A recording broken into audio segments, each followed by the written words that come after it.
जय हिंद दोस्तों। आज हम बात करेंगे 5 अगस्त 2019 के उस ऐतिहासिक फैसले की जो भारत के इतिहास में स्वर्णिम अक्षरों में लिखा जा चुका है। जी हाँ, मैं बात कर रहा हूँ भारतीय संविधान की धारा 370 और 35A की, जिसका सीधा संबंध जम्मू एंड कश्मीर से है। और इन्हीं धाराओं के तहत जम्मू एंड कश्मीर को भारत के अन्य राज्यों की अपेक्षा कुछ विशेष अधिकार दिए गए हैं।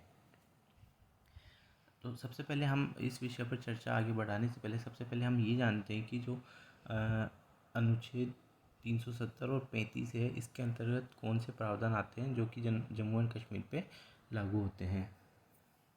तो सबसे पहले हम बात करते हैं धारा 370 की। तो इसके अंतर्गत जो कश्मीर के जो नागरिक होते हैं, सबसे पहले तो उनको दोहरी नागरिकता मिलती है। दोहरी नागरिकता का मतलब है कि एक तो वो उनको अपनी लोकल कश्मीर की नागरिकता मिलेगी, दूसरी जो कि जम्मू एंड कश्मीर भारत का ही राज्य है, तो उन लोगों को भारतीय नागरिकता मिलेगी ही मिलेगी। जबकि हम देखते हैं कि अन्य किसी राज्य में इस प्रकार की दोहरी नागरिकता का ऐसा कोई भी उदाहरण नहीं है हमारे पास। और जो धारा 370 है, इसी के अंतर्गत जम्मू एंड कश्मीर का एक अलग से राष्ट्रीय ध्वज भी होगा। उनका एक अलग विधान उनका एक अलग विधान कह सकते हैं संविधान होगा। और वहाँ की जो विधानसभा है उसका कार्यकाल 6 वर्षों का होगा। जबकि भारत के अन्य राज्यों में विधानसभाओं का कार्यकाल केवल 5 वर्षों का ही होता है। तो और जम्मू एंड कश्मीर के अंदर राष्ट्रीय प्रतीकों राष्ट्रीय ध्वज का अपमान अपराध की कैटेगरी में नहीं आएगा। जो भारत का जो उच्चतम न्यायालय है, उसके आदेश भी जम्मू एंड कश्मीर के अंदर मान्य नहीं होंगे। और जो भारतीय संसद है, जो पूरे राष्ट्र के लिए कानून बनाती है, अगर वह कोई कानून बना के कुछ कानून बना सकती है, लेकिन वो सीमित क्षेत्र में ही कानून बना सकती है। और वो जो सीमित क्षेत्र है उनमें आपका आता है कि रक्षा सेना से संबंधित कोई कानून बना सकती है, और संचार से संबंधित टेली कम्युनिकेशन या कम्युनिकेशन। और एक आपका आता है विदेश नीति, मतलब विदेशी क्षेत्रों के संबंध में कुछ कानून बना सकती है, जिनको वो जम्मू एंड कश्मीर पे लागू कर सकती है। अगर इसके अलावा और कोई कानून भारतीय संसद बनाती है और उसको जम्मू एंड कश्मीर पे लागू करना चाहती है, तो उससे पहले जो जम्मू एंड कश्मीर की जो विधानसभा की जो सरकार है, उससे उसकी सहमति लेनी होगी। जब वह सहमति प्रदान करेगी तब भी वह कानून जम्मू एंड कश्मीर पे लागू हो सकता था। और इसी धारा के तहत कश्मीर की महिलाओं के लिए भी कुछ अलग से प्रावधान किए गए थे कि जैसे उन पे शरिया कानून लागू होता था। और अगर वो किसी भारत के अन्य राज्य के किसी व्यक्ति से अगर विवाह कर लेती थी, तो उनकी जो कश्मीरी नागरिकता होती थी वो चली जाती थी। अब अगर वो चली जाती थी तो उनको बहुत लॉस होता था, नुकसान होता था। जैसे कि उनका जो लोकल जो उनको आरक्षण मिलता था वो नहीं मिलता था। उनके बच्चों को भी नागरिकता नहीं मिलती थी कश्मीर की, तो उस वजह से वो वहाँ के जो जम्मू एंड कश्मीर में जितने विश्वविद्यालय उनमें उनका एडमिशन नहीं हो पाता था। कोई फिर सरकारी नौकरी में उनको सरकारी नौकरियाँ भी नहीं मिल पाती थी। वो केवल वहाँ की स्थायी नागरिकों को ही मिलती थी। और इसके विपरीत अगर वही महिला अगर किसी पाकिस्तानी व्यक्ति से अगर विवाह कर लेती थी, तो जो वो पाकिस्तानी व्यक्ति हैं उसको उल्टा कश्मीर की नागरिकता मिल जाती थी। और जैसा कि जम्मू एंड कश्मीर भारत का राज्य है, तो अगर उसको कश्मीर की नागरिकता मिलेगी तो उसको भारत की नागरिकता तो मिलनी ही मिलनी है। तो इस तरीके के जो प्रावधान थे 370 में, वो राष्ट्र हित और इवन जम्मू एंड कश्मीर के हित में भी नहीं थे। और जो 370 उसके इस पर्टिकुलर धारा की वजह से ही, जैसे आरटीआई है, राइट टू एजुकेशन है, न्यूनतम वेतन जो कानून है, वो सब जम्मू एंड कश्मीर पे लागू नहीं हो पाते थे। और वहाँ पे पंचायत का अधिकार भी नहीं था, और अल्पसंख्यकों को आरक्षण भी नहीं मिलता था। और इसी धारा की वजह से बाहर के लोग यहाँ पे ज़मीन भी नहीं खरीद सकते थे।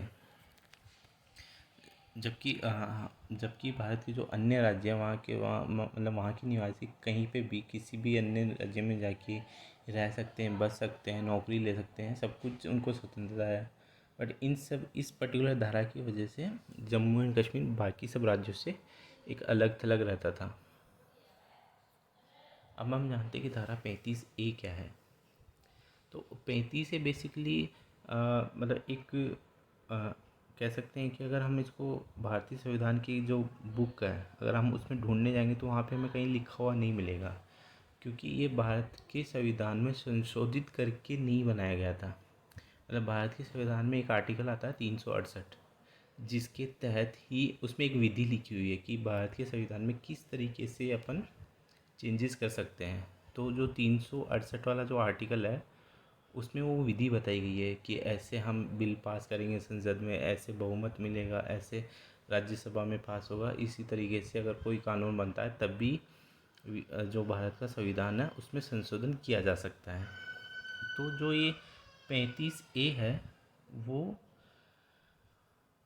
आर्टिकल 368, जो अनुच्छेद 368 है उसके तहत नहीं जोड़ा गया था। ये जम्मू एंड कश्मीर की जो गवर्नमेंट थी उसकी सहमति से हम तात्कालिक राष्ट्रपति जो डॉक्टर राजेंद्र प्रसाद ने, उन्होंने एक राष्ट्रपति आदेश जारी किया था और उसी के तहत इस मतलब जो धारा 35A है उसको 370 का हिस्सा बना दिया था।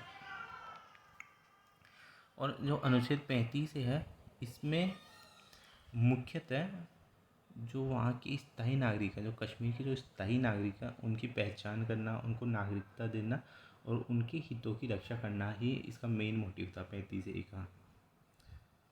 बट इसकी वजह से इसी कानून का मतलब यूज़ करके वो वहाँ पे जैसे बसे हुए अल्पसंख्यक समुदाय के लोगों का अभी तक भी वो नागरिकता नहीं मिल पा रही थी, क्योंकि इसमें कुछ अलग अलग तरीके के उन्होंने रूल्स लगा रखे थे, जिसकी वजह से आज तक उनको अभी तक वहाँ की जो कश्मीरी नागरिकता है वो नहीं मिल पा रही थी। इसकी वजह से उनको वहाँ के जो अधिकार थे अपने कि मतलब सरकारी नौकरियों में सरकारी नौकरियों में अपना आरक्षण लेना, विश्वविद्यालय में एडमिशन लेना, तो इस प्रकार की काफ़ी समस्याएं वहाँ के जो अल्पसंख्यक समुदाय थे उनको हो रही थी।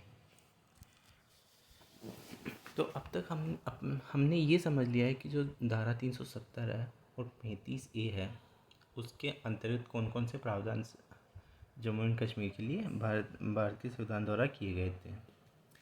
अब हम सबसे पहले ये समझते हैं कि ये दोनों धाराएं भारत के संविधान में आई कैसे। सबसे पहले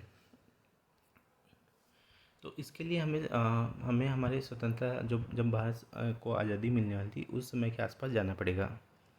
तो 4 जुलाई 1947 को भारतीय स्वतंत्रता अधिनियम 1947 ब्रिटिश संसद में पारित हो गया था।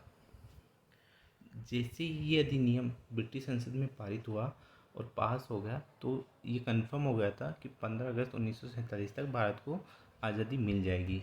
जैसे ये चीज़ कंफर्म हो गई तो उसी के नेक्स्ट डे मतलब 4 जुलाई को तो ये भारतीय स्वतंत्रता अधिनियम ब्रिटिश संसद में पारित हुआ और अगले ही दिन 5 जुलाई 1947 को भारत में एक रियासती विभाग का गठन कर दिया।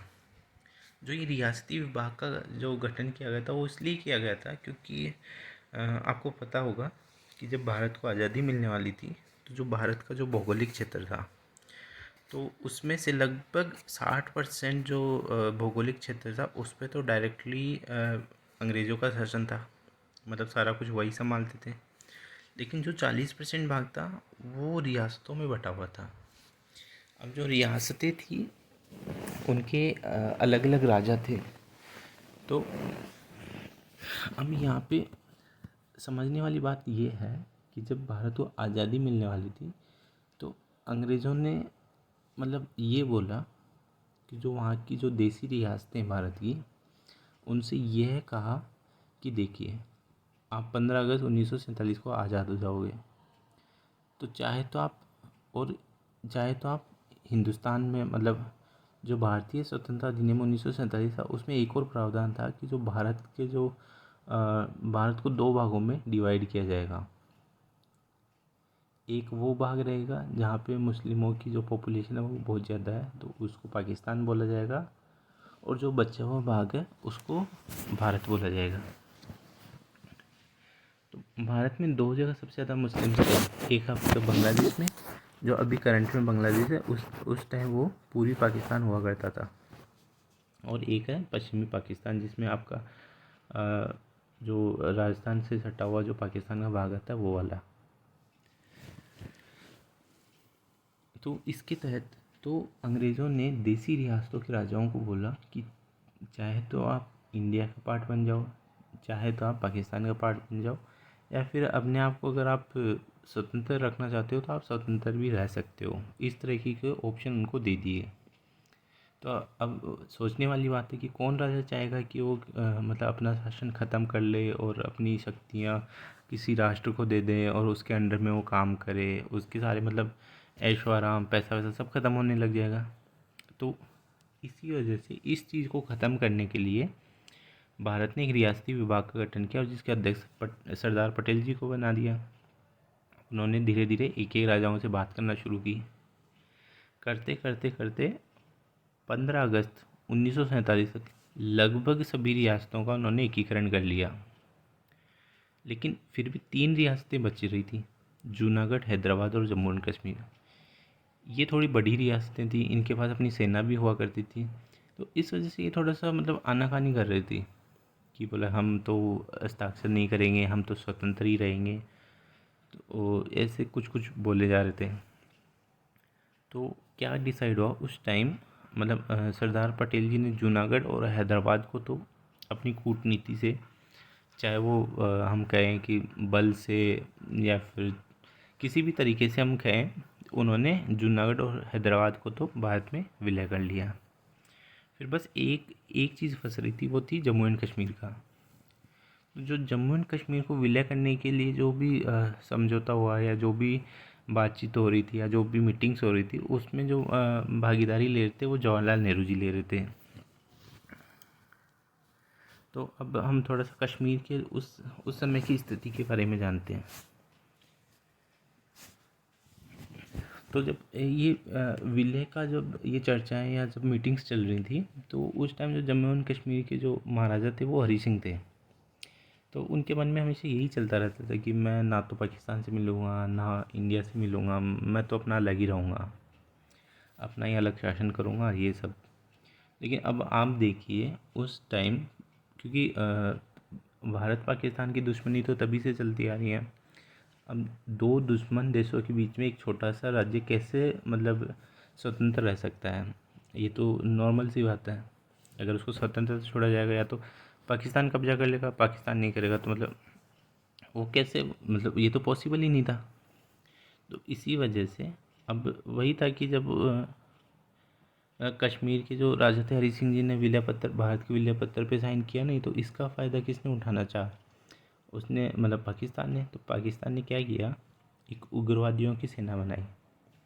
अब उन उग्रवादियों की सेना को उन्होंने कश्मीर पर आक्रमण करने के लिए भेज दिया। और जैसे उधर हरी सिंह जी को पता चला कि ऐसी कोई उग्रवादी सेना मतलब कश्मीर पर आक्रमण करने के लिए बढ़ रही है, और वो मतलब एकदम मतलब कत्लेआम करती हुई आ रही है, मतलब लोगों, बच्चों को, महिलाओं को, सबको मारती हुई आगे बढ़ रही है, तो उन्होंने सबसे पहले भारत सरकार को फ़ोन लगाया।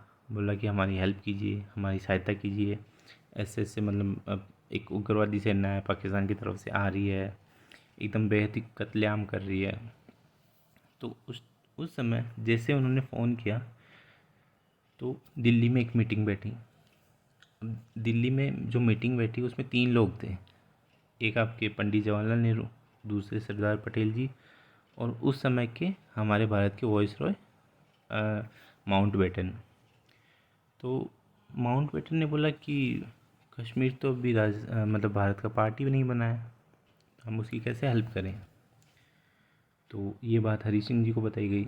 तो उन्होंने बोला कि ठीक है मैं भारत के विलय पत्र पर साइन करने के लिए तैयार हूँ, और फिर आप हमारी सहायता कीजिए। तो 26 अक्टूबर 1947 को हरी सिंह जी ने भारत के विलय पत्र पर साइन कर दिए, और उसके बाद तुरंत भारत की सेना गई और वहाँ से उस उग्रवादी सेना के साथ युद्ध प्रारंभ हो गया था भारत का। अब जो विलय पत्र पे जो साइन किया था, उस विलय पत्र में 3 चीज़ें लिखी हुई थी। मतलब उसमें 3 चीज़ें क्या, मतलब चीज़ें तो काफ़ी लिखी हुई थी जो, बट इम्पोर्टेंट एक चीज़ लिखी हुई थी जिसमें ये लिखा हुआ था कि जो भारत सरकार है वो जम्मू एंड कश्मीर के लिए केवल 3 ही विषयों पे कानून बना सकती थी। एक, जैसा मैंने बताया, एक सेना से संबंधित, रक्षा से संबंधित, एक विदेशी मामले, और एक संचार से रिलेटेड मामले। तो इन्हीं तीन चीज़ों को मतलब कंफर्म करने के लिए, एक स्थायी रूप देने के लिए एक आर्टिकल 370 संविधान सभा में जोड़ दिया, जम्मू एंड कश्मीर के लिए। और इसी आर्टिकल के तहत ये भी बताया गया कि जो जम्मू एंड कश्मीर के लिए एक अलग से संविधान सभा बनेगी और उसका एक अपना अलग से ही संविधान होगा। और उसमें एक चीज़ ये भी लिख दी कि जो भारत का संविधान है उसमें से केवल और केवल दो ही आर्टिकल, केवल और केवल दो ही अनुच्छेद जम्मू एंड कश्मीर पे लागू होंगे। अब वो दो कौन कौन से अनुच्छेद है? एक तो खुद 370 हो गया, ठीक है, और एक हमारे संविधान का पहला आर्टिकल जो ये कहता है कि भारत एक संघ है और जम्मू एंड कश्मीर उस संघ का एक राज्य है, ठीक है।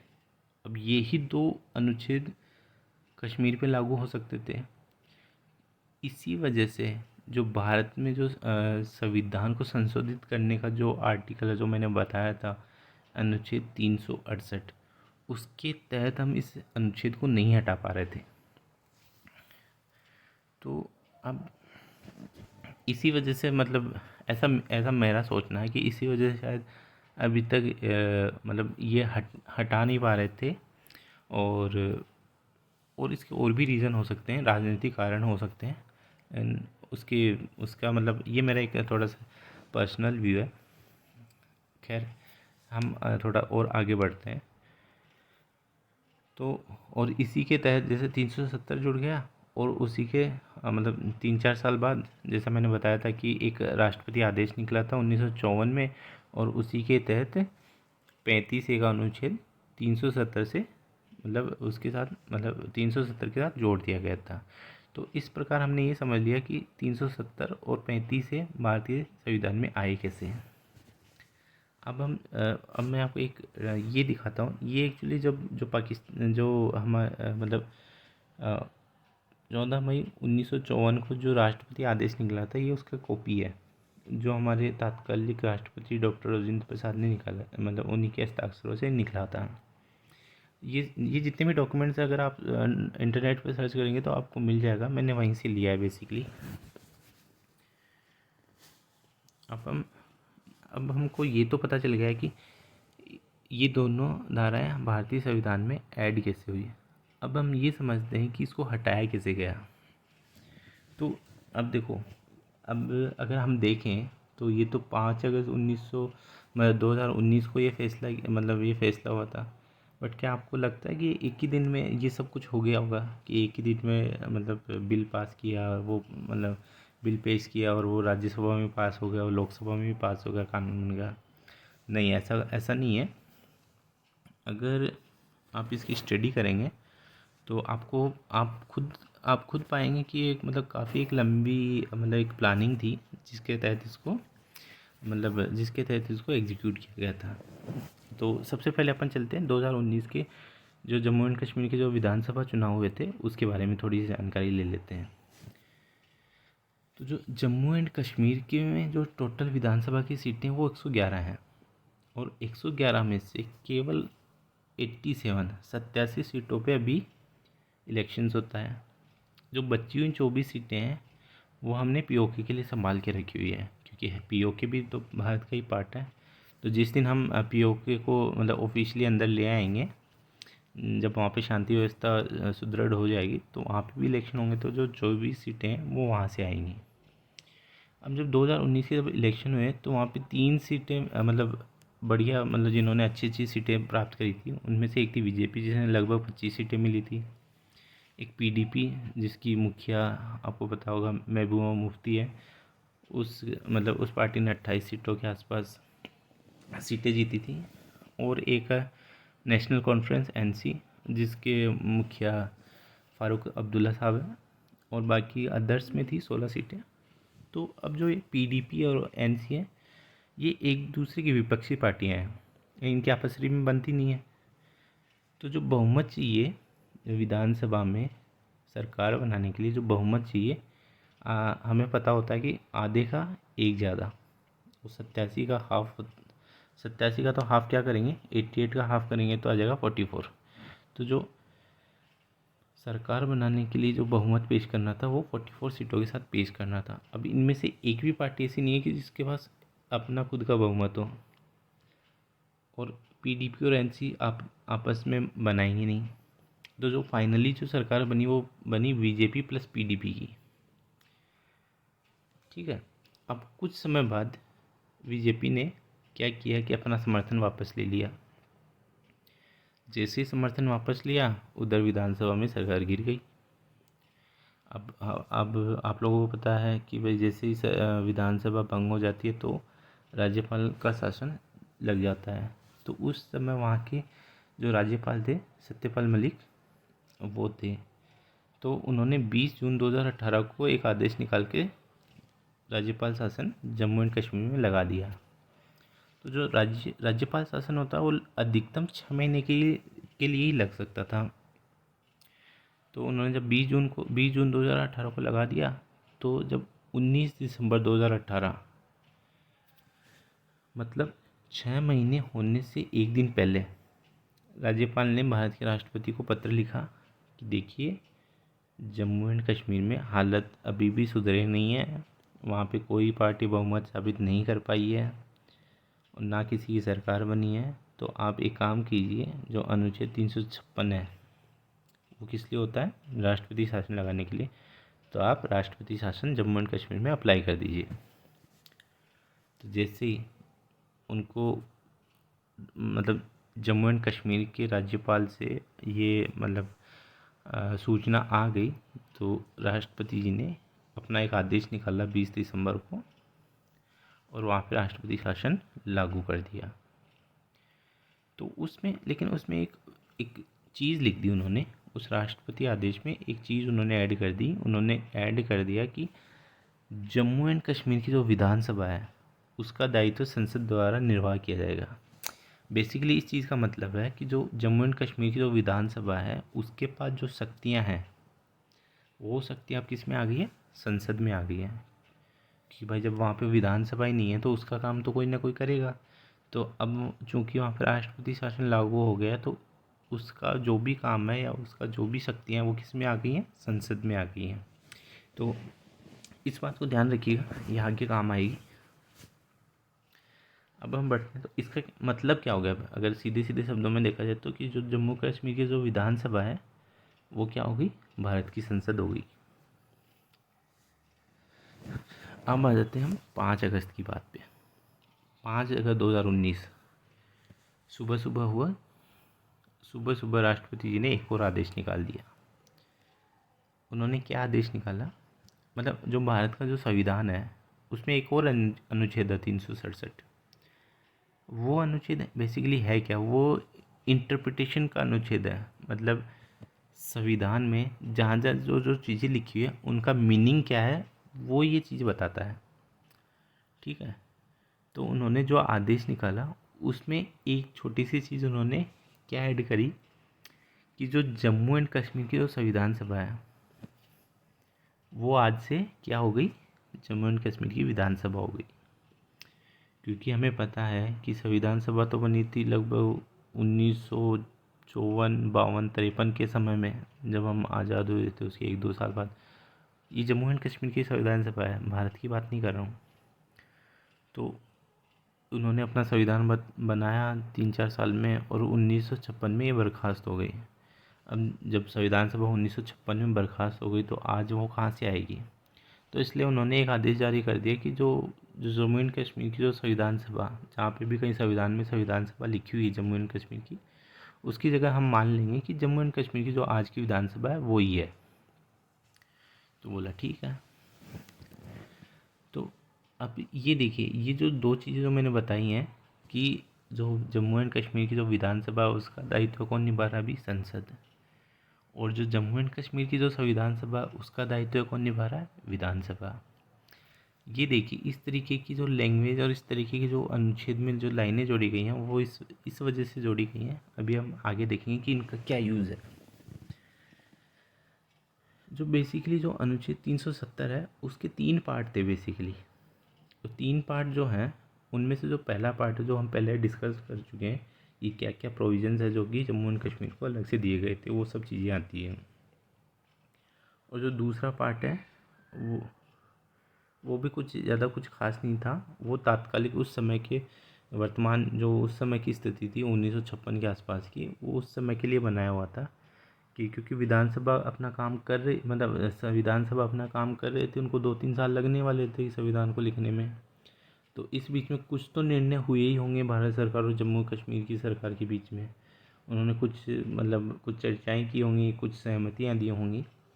तो उन चीज़ों की जब विधानसभा अपना पूरा संविधान जब संविधान सभा जम्मू जम्मू एंड कश्मीर की संविधान सभा जब अपना पूरा संविधान लिख लेगी, तो वो फिर से एक बार रिव्यू करेगी कि कौन कौन से आदेश या कौन कौन सी सहमति जम्मू एंड कश्मीर की गवर्नमेंट ने भारत सरकार को दी है। फाइनली वो अप्रूव करेगी, और अगर तब तक अगर उन्होंने कुछ ऐसा आदेश दिया होगा तो उसको खारिज भी कर सकती है। तो इसलिए ये तात्कालिक समय के लिए था, अभी उसका कोई यूज़ नहीं है क्योंकि संविधान सभा रही नहीं इस वजह से। और जो तीसरा पार्ट था उसमें अनुच्छेद 370 को हटाने की विधि लिखी हुई थी, और उसमें ये लिखा हुआ था कि अनुच्छेद 370 तब भी हटाया जा सकता है जब संविधान सभा की सहमति हो। अब यहाँ ये वाला पेज फंसने वाला था। अब जब संविधान सभा 1956 में बर्खास्त हो गई है, तो आज कहाँ से आएगी सहमति देने के लिए, है कि नहीं। अब आपको थोड़ा थोड़ा समझ में आ रहा होगा कि ऊपर जो दो चीज़ें उन्होंने जो भारतीय संसद ने जो चेंज करी थी राष्ट्रपति आदेशों के हिसाब से, तो क्या उसका यूज़ होगा। तो अभी देखिए, अब यहाँ पे देखिए भारत की संसद है यहाँ पे। तो जो सबसे पहले 2018 में जो राष्ट्रपति ने आदेश निकाला था, उसमें ये कहा था कि जो जम्मू एंड कश्मीर की जो विधानसभा है वो अब क्या हो गई है, भारत की संसद हो गई है। और जो आज जो 5 अगस्त को जो राष्ट्रपति आदेश निकाला था, उसमें उन्होंने क्या 367 के जो अनुच्छेद 367 है उसके तहत उसको क्या बोल दिया गया था कि जो जम्मू एंड कश्मीर की जो संविधान सभा है, आज से वही जम्मू एंड कश्मीर की विधानसभा काम करेगी उसकी जगह। और उससे पहले बोला कि विधानसभा संसद है। तो बेसिकली हुआ क्या, A=B, B=C, इसलिए A=C हो गया कि नहीं है। तो अब जो भी सहमति जम्मू एंड कश्मीर की विधानसभा से आनी थी या जम्मू एंड कश्मीर की संविधान सभा से आनी थी, वो दोनों की दोनों शक्तियाँ अब किस में निहित हो गई थी, संसद में हो गई थी। ठीक है। अब जहाँ पे भी संविधान में, पूरे संविधान में जहाँ पे भी जम्मू कश्मीर की सरकार या जम्मू एंड कश्मीर की विधानसभा या जम्मू एंड कश्मीर की संविधान सभा कुछ भी आता है और उनकी सहमति चाहिए होती है, तो अब वो सहमति देने के लिए कौन, मतलब किस में वो शक्तियाँ आ गई थी, वो संसद में आ गई थी। और संसद में बीजेपी बैठी थी बहुमत के साथ दोनों सदनों में। बस क्या था फिर, अमित शाह जी आए सुबह, मतलब 5 अगस्त को उन्होंने बिल पेश किया कि ये बिल है कि 370 को हटा रहे हैं और जम्मू एंड कश्मीर को केंद्र प्रशासित जगहों में, 2 केंद्र प्रशासित राज्यों में डिवाइड कर रहे हैं। तो कुछ लोग वहाँ पे देखे ये क्या हो रहा है, मतलब वो आश्चर्यचकित रह गए। कुछ लोग फटाफट से संविधान की कॉपी मतलब बुक खोल के देखने लग गए। कुछ लोग बोले कि देखो देखो यहाँ पे तो संविधान सभा लिखी है, यहाँ की संविधान सभा की तो सहमति नहीं आई है। तो फिर बताया गया, उनको समझाया गया कि देखो देखो, सुबह सुबह राष्ट्रपति जी ने एक आदेश निकाला है और जिसके अंतर्गत ये कहा गया है कि जो संविधान सभा है वो ही विधानसभा है और जो विधानसभा है वही संसद है। तो लोग बाग जितना समझ पाते, उससे पहले तो खेल ख़त्म हो गया था। तुरंत राज्यसभा में बिल पास हुआ, उसके बाद तुरंत लोकसभा में भेजा गया। लोकसभा में भी बीजेपी के पास बढ़िया बहुमत था, फटाफट से वहाँ पे भी पास हो गया। जैसे ही पास हुआ तुरंत बगल में राष्ट्रपति जी का भवन है, वहाँ गए, राष्ट्रपति जी से साइन करवाया, कानून लागू हो गया। तो ये सब इस तरीके से ये 370 और 35 को हटाया दिया गया था। अब आप सोचे होंगे कि इतना जल्दी कहीं कुछ भी कोई इसका विरोध, किसी तरीके का कुछ भी मतलब नहीं हुआ, कोई तोड़फोड़, कोई उग्रवादी। तो इससे पहले बीजेपी गवर्नमेंट, जो हमारी गवर्नमेंट थी, उसने क्या किया था, लगभग 50,000 सुरक्षा कर्मियों को जम्मू एंड कश्मीर में तैनात किया था। और मतलब और वहाँ पे जितने भी पॉलिटिकल लीडर्स थे सभी को नज़रबंद करवा दिया था, मतलब हाउस अरेस्ट करवा दिया था। मतलब ऐसा कहा जाता है। और मतलब धारा 144 लागू कर दी गई थी, तो इस तरीके की व्यवस्था पूरी कर ली गई थी। बट ऐसा कुछ हुआ नहीं और आराम से ये धारा हट गई। और इसके बाद जो जम्मू एंड कश्मीर का जो स्वरूप आया वो ये उस पर्टिकुलर ये जो राष्ट्रपति जी ने 5 अगस्त को सुबह सुबह जो आदेश निकाला था ये वही है। इसमें आप देखेंगे तो इसमें आपको मिल जाएगा कि जो विधानसभा है वही संविधान सभा है, इस तरीके का। 367 के जो आर्टिकल है उसका आपको यहाँ पे चेंजेस मिल जाएंगे। ठीक है, ये देखिए 2 आर्टिकल 367 अगर आप यहाँ पे देख पा रहे हैं तो आपको यहाँ मिल जाएगा।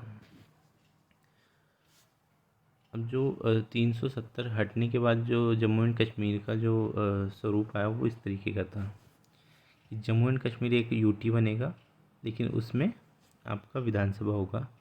लद्दाख एक और यूटी बनेगा, लेकिन वहाँ पे कोई भी विधानसभा नहीं होगी। और जो आप ये साइड में अगर आप ये साइड में अगर आप देख पा रहे हैं, सॉरी,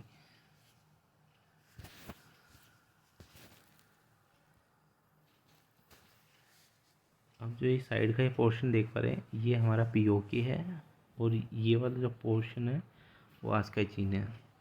इस पे जब 1962 में चाइना ने आक्रमण किया था तो इतने पार्ट में उसने अपना अधिकार जमा लिया था।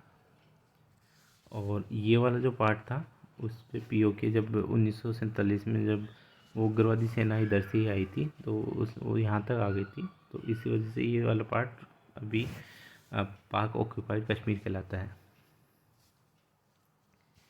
तो इस तरीके से हमने ये समझा है कि किस तरीके से 370 और 35 को हटाया गया और 2 यूटीज़ बनाई गई है। आई होप आपको ये चीज़ समझ में आई होगी, आपको थोड़ा अच्छा लगा होगा वीडियो। तो थैंक यू फॉर वॉचिंग और प्लीज़ सब्सक्राइब करें चैनल को और कमेंट करें। Thank you.